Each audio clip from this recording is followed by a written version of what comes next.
Nakakaranas ng matinding takot at trauma ang isang 69 anyos na ginang matapos akusahang may basyon ng bala sa kanyang bagahe sa NAIA Terminal 3 noong March 6. Ayon sa kanyang anak, hinarang sila ng isang security personnel sa boarding gate at sinabing kailangang inspeksyonin ang maleta ng kanyang ina dahil umano sa anting-anting.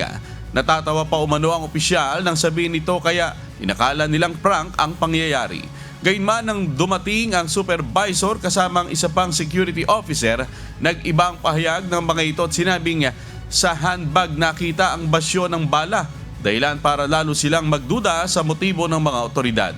Nang tuluyang siyasatin sa harap ng publiko ang naturang bag, walang natagpo ang anumang ipinagbabawal na bagay dito. Nagdulot umano ng matinding takot sa mag-iina ang pangyayari at nagpahayag ng kawalang tiwala sa mga otoridad ng paliparan ng bansa. Wala pang pahayag ang pamunuan ng NAIA sa bagay na ito. Nakatakda namang magkaroon ng press conference si Transportation Secretary Vince Dizon mamaya kaugnay ng insidente.